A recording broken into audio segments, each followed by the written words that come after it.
खुद मझधार में होकर भी जो औरों का साहिल होता है, ईश्वर भी जिम्मेदारी उसी को देता है जो निभाने के काबिल होता है। आइए मैं आपका गोकर्ण परम पूज्य महाराज रोज की तरह एक छोटी सी कहानी के साथ सीखते हैं कुछ नया।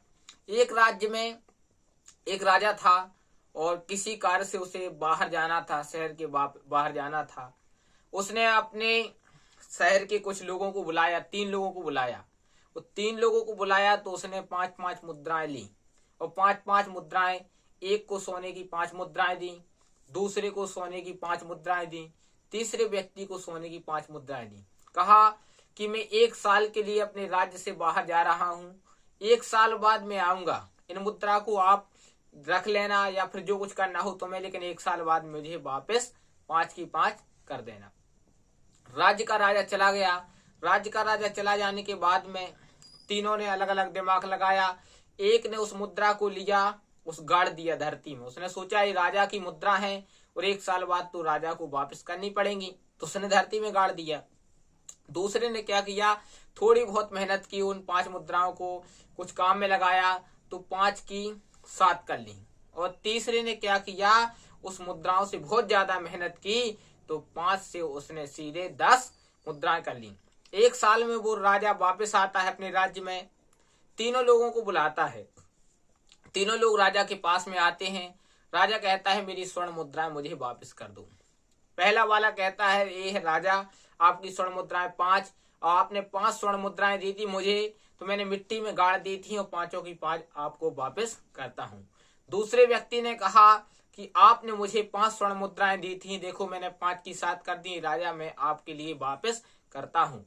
तीसरे व्यक्ति को मिली थी 5, उसने सीधे 5 की राजा को 10 वापस कर दी। राजा ने 7 मुद्राएं ली और 5 मुद्राएं दूसरे व्यक्ति की भी ले ली, इसने गाड़ कर रखी थी, और 5 और 7 मुद्राएं दोनों उस जो जिसने 5 की 10 मुद्राएं की थी उसको दोनों की मुद्राएं दे दी।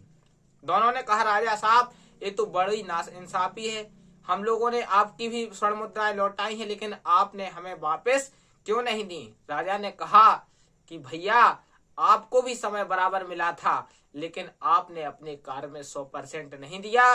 इस व्यक्ति ने अपने कार्य में 100% दिया तो 5 की 10 कर ली। कहने का तात्पर्य यही है वो राजा कोई नहीं, राजा ही साक्षात ईश्वर है, भगवान है। वो भगवान आपको बराबर का समय देता है कार्य करने के लिए। इस संसार में मनुष्य को किसी को अलग से नहीं बनाया, किसी को गॉड गिफ्टेड नहीं बनाया, सब एक समान है।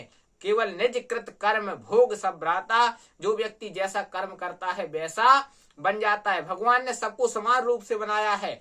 काम आपका है कि आपको आगे बढ़ना है। अगर आगे बढ़ना है तो आपको 100% देना पड़ेगा। अगर आप अपने काम में 100% नहीं देंगे तो भगवान आपसे वो भी छीन लेगा जो आपको भगवान ने थोड़ा बहुत दिया है। इसलिए आप जो भी कार्य कर रहे हैं मन लगा कर करिए, पूरे ऊर्जा झोंक दीजिए, आपको सफलता जरूर मिलेगी और आप एक दुनिया के सफल इंसान बन जाएंगे। इसी शुभकामनाओं के साथ मैं गोकर्ण परम पूज्य महाराज आपसे विदा लेता हूँ। सप्ताह में 7 बार है, 8वां बार है आपका परिवार। 8वां बार आपका ठीक रहेगा तो 7वां बार आपके सुखद रहेंगे। जिसने कहा कल समय गया टल, इसने कहा परसों बीत गए वर्षों, इसने कहा आज, उसने किया राज। प्रेम से बोलो हरे कृष्णा, राधे राधे, जय श्रीमन नारायण। भक्तों